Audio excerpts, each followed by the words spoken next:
네, 간밤에 나온 글로벌 이슈들 콕 짚어드립니다. 오늘은 어떤 키워드가 주목받았을지 보겠습니다. 네, 오늘 나온 6가지 키워드고요. 여기서 살펴볼 오늘의 이슈들은요. 중국 그리고 러시아 이 2가지 소식 전하겠습니다. 네, 긴장 완화와 고조 사이를 급박하게 오가고 있는 우크라이나 사태와 관련해 중국의 고민도 깊어갈 것으로 보입니다.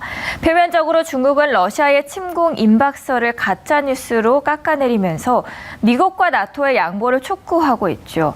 표면적으로는 러시아 편에 선 모습입니다. 중국 외교부 대변인은 정례 브리핑에서 미국이 러시아의 우크라이나 침공 가능성을 거론하는 데 대한 입장을 질문받자 이 거짓 정보를 퍼뜨려 긴장을 조장하는 것은 우크라이나 문제 해결에 도움이 되지 않는다고 전했습니다. 지난 중러 정상회담 공동성명에서 나토 확대 반대를 명시한 데 이어서 전쟁을 막기 위해 미국이 러시아의 요구를 들어줄 것을 촉구한 셈이죠. 그러나 사실 중국의 속내는 복잡할 것으로 보입니다. 공식적으로는 침공 계획을 부인하는 러시아와 보조를 맞추고 있지만 이미 조지아, 크림반도 등에서 군사행동에 나선 전력이 있는 푸틴 대통령이 결국 침공의 길로 나갈 경우 중국으로서는 중대한 전략적 고민에 빠질 수밖에 없기 때문이죠. 중국으로선 미국의 압박에 맞서면서 국가 주권 존중 등을 강조해왔죠. 따라서 유엔 안전보장이사회 상임 이사국으로서 무력 침공에 면죄부를 주거나 지지를 표명할 경우 국제 무대에서의 대미 명분 싸움에서 상당한 손실이 불가피할 것으로 보는 이들이 적지 않습니다. 또 미국이 러시아와 거래하는 국가까지 제재하는 2차 제재에 나설 가능성을 배제할 수 없다는 점에서 경제적으로 러시아를 돕는 것에도 중국은 적지 않은 고민이 필요할 것으로 관측됩니다. 그렇다고 러시아를 외면하거나 남의 일 대하듯 하자니 미국에 맞서기 위해 그동안 심혈을 기울여 쌓은 러시아와의 전략적 협력 관계가 훼손될 수 있다는 점이 중국의 우려로 보입니다. 이번 사태와 관련해서 러시아 쪽으로 몇 발 옮기긴 했지만 우크라이나와 긴밀히 진행해온 관계도 중국이 이번 사태가 파국으로 가지 않기를 바라는 이유 중 하나일 것으로 분석됩니다. 이런 가운데 미국 월스트리트 저널에 따르면 최근 어떻게 하면 국익 훼손 없이 러시아 그리고 우크라이나 위기에 대응할지를 놓고 비공개 토론을 벌였다는 것이 전해졌습니다. 네, 다음 기사도 이어서 보겠습니다. 러시아의 우크라이나 침공 가능성에 대한 우려가 커지고 있는 가운데 러시아 정부가 모스크바 주재 미국 대사관의 고위 인사를 추방했다는 소식입니다. 러시아가 부대사 바트 고먼을 추방했다면서 고먼은 모스크바 주재 미 대사관의 2인자였고 대사관 지도부의 핵심 인사였다고 밝혔습니다. 공보관은 고먼이 유효한 또 비자를 갖고 있었으며 러시아에 3년 이상 체류해왔다고 설명을 덧붙였습니다. 러시아의 미국 고위 외교관 추방 사건은 우크라이나 위기로 서방 간 대결 수위가 최고로 높아진 가운데 발생했습니다. 미국은 이번 조치가 정당한 이유가 없이 이뤄졌다며 이를 긴장고조 행위로 간주하겠다는 입장을 밝혔죠.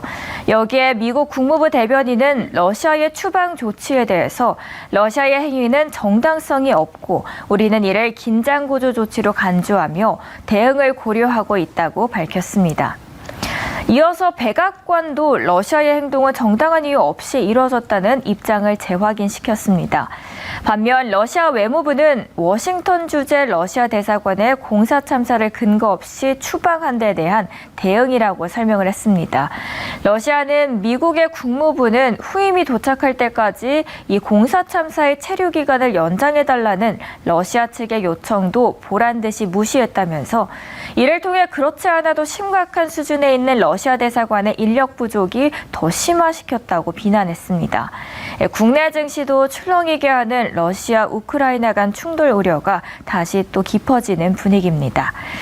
잠든 사이 난 따끈한 외신 보셨고요. 오늘의 키워드도 함께 하셨습니다. 네, 증권사 모닝 리포트 시간입니다. 오늘 아침에 나온 리포트 보시죠. 먼저 NH투자증권 보겠습니다. 하이트 진로에 대해서 점진적 회복을 노려볼 때라고 언급했는데요. 리포트로 보시죠. 네, 코로나19 상황과 정책 시행에 따른 변동성은 여전히 존재합니다. 그래도 올해는 단계적 일상 회복이 진행되면서 주류 수요가 점차 정상화될 것으로 기대가 되는데요. IT 진로는 업소용 비중이 상대적으로 높기 때문에 외부 환경이 개선된다면 빠르게 실적이 회복될 것으로 예상됩니다. 이외에도 소주 시장에서의 독보적 점유율과 해외 매출 비중의 상승 추세 또한 긍정적이고요. 주정 가격 인상 또한 제품 가격 인상 기대감으로도 이어집니다. 투자 의견은 매수고요. 목표 주가는 42,000원으로 상향했습니다. 네, 두 번째로 NH투자증권 리포트에서는 아모레퍼시픽에 대해서 구조적 변화 중이라고 하는데요. 어떤 모멘텀들이 있을지 보시죠. 1분기 실적은 이니스프리 역성전과 또 중국 방역 강화 영향을 받을 것으로 보이지만 이후 소비 활동의 본격화가 예상이 됩니다. 2분기 이후 영업이익의 턴어라운드 전망이 됩니다. 2020년 3분기 이후부터 설화수는 중국 현지 소비 판매를 상회하는 성장률을 계속해서 보여주고 있죠. 이제는 설화수가 이끄는 실적 개선 가시화가 높은 상황인데요. 단기적으로는 점진적 일상 회복에 따른 국내 수요 증가 기대감이 주가에 반영될 수 있고요. 구조적으로는 또 2월을 기점으로 한 전반적 중국향 소비 활동 정상화가 2분기부터 연결 영업이익의 성장세 전환이 기대됩니다. 여기에 대한 투자 의견 매수 제시했고요. 목표 주가는 22만 원으로 상향해 줬습니다. 네, 마지막으로 유안타증권 리포트 보겠습니다. 연후에 대해서 긍정 리포트를 적었는데요. 함께 열어보시죠. 연후의 올해 실적은 내수와 수출 성장은 작년과 유사할 것으로 예상이 됩니다. 1분기 중국 수요와 연관된 수주가 부진한 것으로 파악되는데요. 다만 중국 하이난의 춘절 소비 동향 등은 강한 것으로 파악되기 때문에 올림픽 이후 대중국 수요와 연관된 수주는 정상화될 것으로 예상됩니다. 올해 연후의 실적은 업종 대형주와 유사하게 1분기를 저점으로 모멘텀이 강해질 것으로 판단되고요. 1분기의 3부 능선은 넘었다는 점에서 투자 의견 바이, 목표 주가는 31,000원으로 유지했습니다. 네, 미리 알아보는 신규 리포트 제시해드렸고요. 모멘텀 부각되는 세 가지 회사였습니다. 네, 수고 탑5 시간입니다. 국내 증시가 장중 전해진 우크라이나의 반군 포격 소식에 요동쳤습니다. 오전 내내 상승하던 코스피 지수는 상승분을 절반 이상 반납했고요. 코스닥은 반등 하루 만에 하락을 했죠.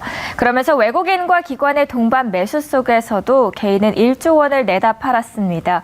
수급별 자세한 상황도 체크해 보시죠. 외국인들은 하나금융지주를 360억 원 순 매수했습니다. 4위는 카카오뱅크고요. 3위는 HMM이 있습니다. 2위에는 삼성전자가 순위를 메웠고요. 그리고 1위는 SK하이닉스가 차지했습니다. 지난해 연간 영업이익 7조 원을 넘어서며 역대 최대 실적을 기록한 HMM이 전날 급등했습니다. 역대 최대 실적 전망에도 지지부진했던 주가가 실적 발표 이후 상승세를 이어가는 분위기인데요. 증권업계 등에선 올해 역시도 해운시장 물류대란 여파로 양호한 실적을 기록할 것이란 전망이 많습니다. 한국투자증권은 보고서에 따르면 1분기 현재까지 상하이 컨테이너 운임지수 평균은 지난해 4분기보다 무려 8% 높다면서 실적에 반영되는 시차까지 감안하면 1분기에도 HMM은 증익을 이어갈 것이라는 분석입니다. 네, 코스닥 시장도 열어보시죠. 컴투스가 5위입니다. 4위에 우리기술투자 있습니다. 3위는 셀트리온 헬스케어고요. 2위에는 에코프로비엠이 순위에 담겼습니다. 그리고 대주전자재료가 1위에 올랐네요. 에코프로비엠은 뿌리 깊은 나무 증권사 발표에 강세를 이어갔습니다. 이 폐배터리 그룹 내 리사이클링 사업을 통해 먼저 가격 경쟁력을 확보하고 그린플레이션 속에서 메탈 소싱 리스크 최소화를 기대할 수 있다는 분석입니다. 최근 KTB 투자증권 이외에도 미래에셋, 키움 그리고 유안타증권에서도 펀더멘탈에서는 이상이 없고 영업 외 불확실성 요인의 제거가 기대된다는 전망이 나왔고요. 이 외에도 화재의 영향 미미와 또 악재는 선반영되면서 성장성에 집중한다는 긍정적인 내용이 발표됐습니다. 이번에는 기관도 보겠습니다. 순매수한 코스피 탑5입니다. 카카오뱅크가 5위입니다. 4위는 LG생활건강 있습니다. 3위는 삼성 SDI가 기관의 매수세 받았습니다. 그리고 2위는 LG에너지솔루션, 1위는 삼성전자가 4거래일 연속 담겨 있습니다. 코로나19 신규 확진자가 하루에 9만 명을 넘어서고 있지만 주식시장에선 리오프닝 관련주가 또 주목을 받고 있죠. 전날 화장품 관련주 상승을 견인한 건 미국의 방역 지침 조정 소식의 영향도 있었는데요. 미국 MBC 뉴스 보도에 따르면 미국 보건당국은 이르면 다음 주부터죠. 마스크 착용 지침을 완화할 방침입니다. 그 여파로 이날 주식시장에선 리오프닝 수혜주들이 일제히 관심을 받는 모양새였죠. 특히 방역 지침 완화로 미뤄뒀던 외출에 나서는 사람이 늘어나면서 화장품 수요 증가로 이어질 수 있기 때문에 그중에서도 화장품 대장주인 LG생활건강이 전거래일 대비해서 5.44% 오르며 거래를 마쳤습니다. 그리고 시가총액 상위 종목 중에선 카카오뱅크가 6%대 강세 보였습니다. 지난달에만 5,300억 원 규모의 주식을 순매도한 외국인이 최근 순매수로 태도를 바꾼 탓인데요. 카뱅 주식은 지난 14일부터 이날까지 4거래일 연속 상승세를 이어오고 있습니다. 증권가는 카카오뱅크가 금리 민감도가 높은 만큼 순이자 마진이 크게 개선될 것으로 보고 있고요. 이 외에도 새로운 대출 상품 출시 그리고 인터넷 전문 은행으로서의 시너지 효과 창출 여부를 카카오뱅크 투자 포인트로 보고 있습니다. 네, 코스닥 시장 탑5도 보겠습니다. 파라다이스가 5위입니다. 4위는 PSK 있습니다. 3위는 셀트리온 헬스케어가 담겼고요. 그리고 심텍과 에코프로비엠이 매수세 받으면서 2위권 자리했습니다. 네, 4위의 PSK에 대한 목표 주가를 상향하는 DB금융투자 리포트가 발표되면서 매수세를 유입했습니다. 올해 실적 전망치를 상향 조정함에 따라서 목표 주가를 12% 올렸습니다. 작년 4분기 매출액과 영업이익은 계절적인 비수기였음에도 시장 전망치를 웃돌았기 때문인데요. 주요 고객사들의 메모리 반도체 장비에 대한 꾸준한 수요 확대로 매출이 큰 폭으로 증가했죠. 그리고 앞으로는 비메모리 판매 비중 증가로 올해 실적은 역대 최대를 기록할 전망입니다. 그리고 카지노 운영 기업이죠. 파라다이스가 2년 연속 적자를 기록했습니다. 파라다이스는 백신 접종률이 증가하면서 이에 따른 일상 소비 회복으로 3분기 흑자 전환을 했지만 코로나19가 재확산하면서 적자 지속에 영향을 미치며 전날 하락폭을 키웠습니다. 다만 기관의 매수세는 함께 유입이 됐습니다. 지금까지 수급 탑5였습니다. 네, MBN 골드 매니저들의 종목 짚어드리는 골드 더 베스트 시간입니다. 개장 전 참고하실 8가지 종목들 함께 소개해드리겠습니다. 이창월 매니저는 저점 매수할 수 있는 리오프닝 관련주를 찾자면서 화장품 연구 개발하고 있는 회사입니다. 한국콜마홀딩스를 보고 있고요. 올해는 또 리오프닝 기대감으로 실적 개선이 기대가 되고 있는데요. 종가는 24,400원이고요. 목표가는 25,000원입니다. 김준호 매니저는 전기차 섹터 안에서 보고 있습니다. 영화테크 소개했고요. 최근에 GM과 비디오 공급 계약을 맺어서 앞으로 실적 고성장이 기대되는 회사입니다. 종가는 17,700원, 목표가는 2만 원 제시했습니다. 한기수 매니저도 이 리오프닝 수혜주 안에서 이번에는 엔터주를 보고 있습니다. 하이브 소개했는데요. 2년 반 만에 드디어 BTS가 국내 콘서트를 엽니다. 여기에 대한 시너지와 또 기대 효과를 투자 포인트로 꼽았고요. 종가는 26만 원, 목표가는 35만 원 제시했습니다.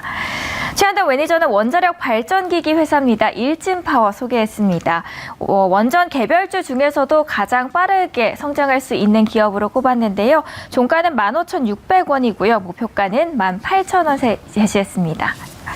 네, 정석일 매니저도 보겠습니다. 리오프닝 수혜주 안에서 인조 가죽 제조업체입니다. 백산을 보고 있고요. 테슬라 시트 납품을 협의 중이라는 소식에 앞으로 판로가 더 다양해질 것이라는 기대감이 반영되고 있습니다. 종가는 9,830원, 목표가는 11,500원입니다. 네, 황대현 매니저는 국내의 중고차 시장이 점차 커지고 있죠. 그 안에서 K카를 소개했고요. 이커머스 주도로 K카의 성장이 지속될 것으로 전망이 되고 있습니다. 종가는 29,600원, 목표가는 33,000원입니다. 네, 고강현 매니저는 국내 개장용 피팅 시장 점유율 1위를 차지하고 있는 회사입니다. 하이로코리아고요. 건설 투자 확대 등 매출 성장이 전망되고 있습니다. 종가는 17,100원, 목표가는 19,000원입니다.